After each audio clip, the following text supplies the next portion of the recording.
Okie doke. Hey, hi, hello, welcome back, Alexandrian Codex. We got two more events for the 1830s. A format that I'm gonna go with for these event showcases, sure, we'll call them that, is one video per decade, so we don't have days like today where I'm pumping out like 2 or 3 videos at a time. It makes the YouTube playlist look a lot more impressive than pumping out a lot of content, but I don't want to spam you. I also don't want to record like 10 or 5-minute videos multiple times a day. I'd rather just like do a decade worth of content a day, knock this out in like a week and a half. Yeah, so the only things I added for the remainder of the 1830s are the Panic of 1837 and the Caroline Affair, both happening in 1837. 1838, honestly, there's not much here. There's the Trail of Tears, which is already in game.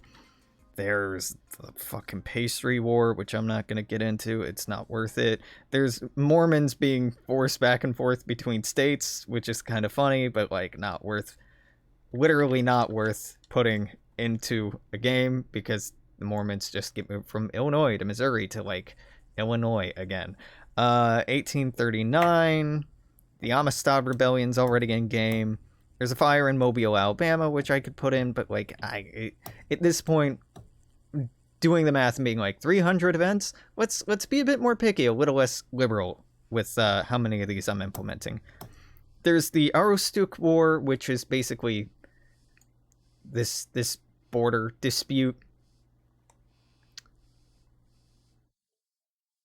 but it wasn't a real war.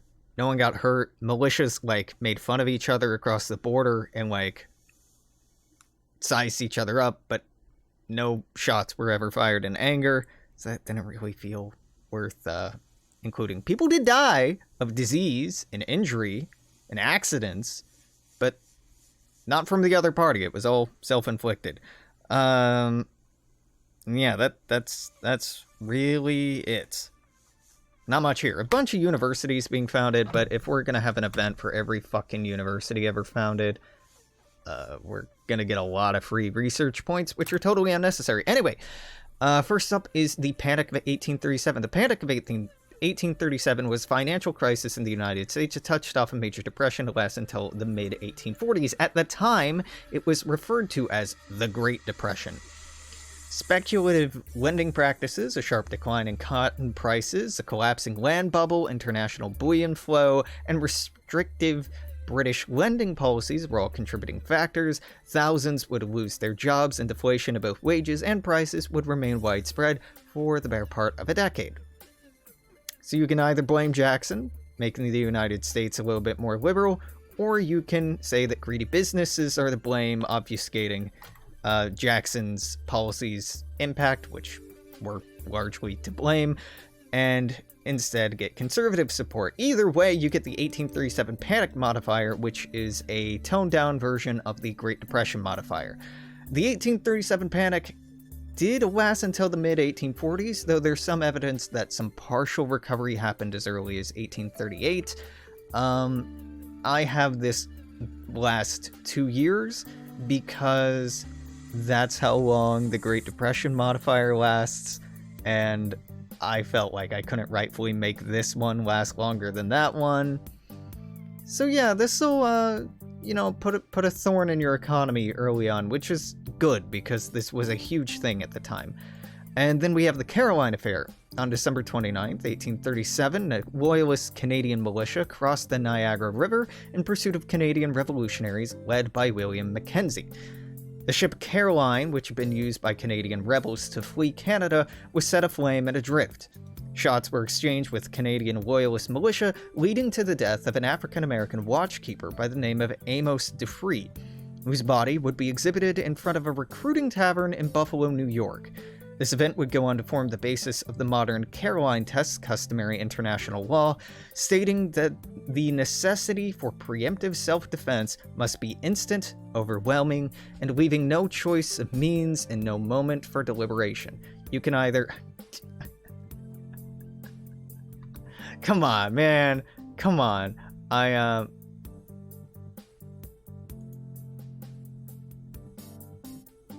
Yep. I can't make a single fucking video without making a typo, huh? That's fine. That's fine.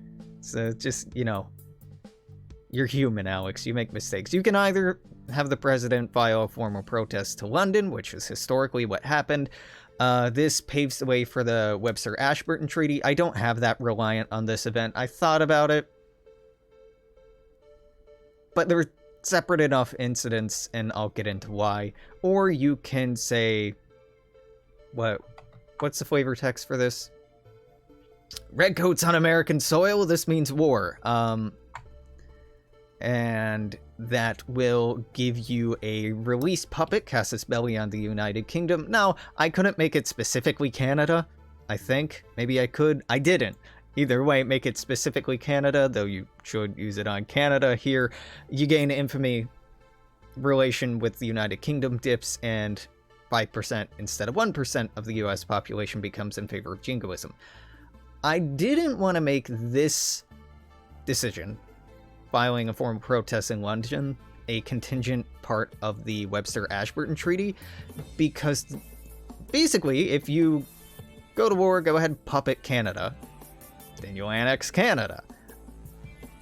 And then the rest of this is going to be a little tricky to incorporate. Then come around to the Webster-Ashburton Treaty. If you want to press your claims on all of this, go ahead, right? Like, they're separate enough issues. I'll level with you. I don't think 1837 United States can win a war against the United Kingdom. Prove me wrong, please. I bet, you know, if you're very clever about it, you probably can, but just the combination of their overwhelming naval superiority and endless armies because of their massive manpower reserves, I think the United Kingdom would be in a really, really easy position to beat you down. But hey, you know, it's in the game. You can try it. If you want to fuck around and find out, go right ahead. Yeah, that's it for today. Tomorrow, I don't think I'll be doing this on stream, but I'll be going through the 1840s. Here's a sneak peek of what I'm thinking about. Charles Wilkes circumnavigating Antarctica. That's noteworthy. First commercial photography studio in New York City. I don't know if that's really that that important. Frederick Douglass speaking at the Anti-Slavery Convention. Death of Samuel Adams at the hand of John C. Colt. Frederick Douglass speaking at a Massachusetts Anti-Slavery Convention. 2 for 1? Or did I just get the date wrong on one? I don't know. 1842. We already have the Webster-Ashburton Treaty, so I'll probably just skip that year. You know, looking at this, none of these are really sticking out that much. Ivory Coast Expedition. Oh, that sounds interesting. Probably follow up on that. The Citadel in South Carolina is founded in 1842. That's worth inclusion. Maybe I should do these in 5 year. No, I should do these in 10-year chunks. You know, honestly, I'll probably get the 1840s done today, but I'm taking a break right now.